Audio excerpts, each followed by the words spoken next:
Hello, everyone. This is Alcabet, the analyst, and today I'll be talking about Michael Clay getting an extension, a 1 year extension, getting a raise, and also the Carson Wentz situation, man. I know he's not an Eagle no more. To me, it's just still a somewhat sad situation, man. But this is Alcabet, the analyst. Let's start with Carson Wentz, man.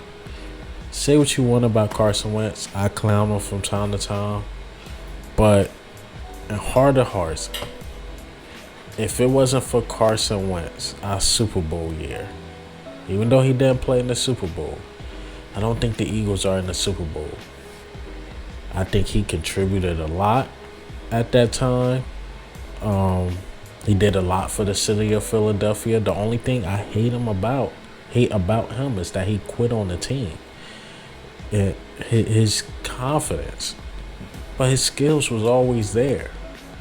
And, 2018, he led the team basically with, I don't want to disrespect these dudes, but nobodies. Get them to the playoffs, take a hit to the head by Clowney. And I'm going to put the numbers right here. He's just never been the same since that hit. He goes to the Colts. Oh, fair enough. To me, he had a decent season with the Colts. Me personally, I feel like he had a decent season with the Colts. Colts owner ain't feel that way. They didn't like his leadership. They did not like his leadership. They just needed that leadership to get them over the hump. In my personal opinion, the Colts made a mistake because he's been the best quarterback since Andrew Luck in Indianapolis. Look up the quarterbacks they had and look up their numbers. But they traded him. Washington, I think he just lost it. Like I always said, Carson Wentz getting his own head. Like, man, I've been on the Eagles, Colts, Washington. I'm a first-round pick. What's going on?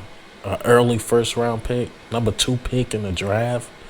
And I think Washington to him was his downfall. That was it. Got dismantled by the Eagles. Still can't throw a swing pass for whatever reason. Still can't dump it off. And he got cut. He got cut, man. That Washington had to do what they had to do. They saved about $26 million against the cap. Made sense. He's about to be on his 4th team.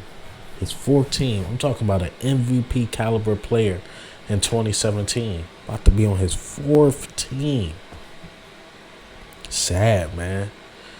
And to me, he's a backup quarterback in this league. He's a backup. Now you got all these other guys coming out like, I told you Carson Wentz was bad. 2017, that was a different dude. 2018, when he led those guys, that was a different dude. Or it's a 2019, whatever year that was a different guy. This guy, after he left Philly, or that last year in Philly, 2020 season, yeah, a lot of quarterbacks better than that guy. But 2017, wasn't no quarterbacks touching Carson Wentz. There was no quarterbacks touching Carson Wentz in 2017. Compare those numbers to any quarterback in the league. Nobody was touching him. But his confidence and arrogance, man. His confidence and arrogance. Couldn't take it. That's why I love Jalen Hurts so much. Jalen Hurts know he had to develop, but he was always confident, always believed he could get better. He's a leader of men. A lot of people want to play with him. Heard A.J. Brown. I want to play with my boy. A lot of people took it the wrong way when he said, like, if Jalen Hurts don't get paid, you might as well trade both of us. That's a great sign. That's a great sign. That's just a flip of personalities. Carson Wentz was the total opposite. Nobody wanted to play with Carson Wentz. Let's keep it real. Nobody wanted to play with him, but a lot of people want to play with Jalen Hurts. A lot of people. Even last year, they had him voted as like the NFC QB alternate. Like the players voted him in. Like, of course, if a player get hurt or one of the quarterbacks made the Super Bowl that got voted in, he can step in because the players of the league like Jalen Hurts. Trayvon Diggs.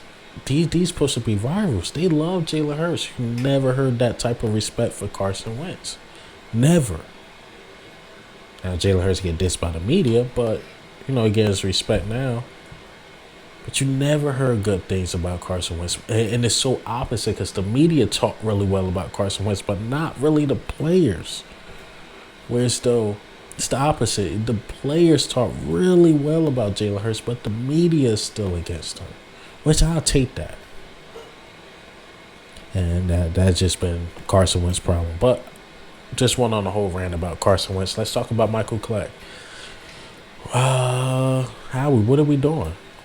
I'm about people getting their bags, but what are we doing? What are we doing right now? Paying guys. We's like the third worst special teams. The best adjustment special teams made was making Boston Scott a kick returner. And that worked out really well. I like that adjustment. But you got Devin Allen, one of the fastest guys in the league. Why not try him as punt returner? Covey was good at not turning the ball over. That's it. He got a couple sparks, probably like 3 out of the season or 2. But special teams, the receiving team was not that good, and the defender side was not that good. What cost us in the Super Bowl? So you give him a raise? A raise after that? You know what? How hire me for the Eagles. You giving out raise for bad jobs? Hire me. I don't know. I try with Howie Roseman. Like, he know what he doing with the coaches and things like that. But this one, I can't see it. I just don't see it. I don't see it. I don't see any logical reason. Like, you know what? I want to keep Michael Clay. I don't see it, man. But out here, he's well respected in the league. A lot of teams want him. I don't know what they see. I don't. Eagles special teams haven't been the same since Darren Sproles. I don't know. I don't know what these guys see, man, and Michael Clay. But hey, man, what do you think, and how do you feel about Michael Clay getting that pay raise, and also about Carson Wentz, man? This is Al Kabir, the analyst. Ghost.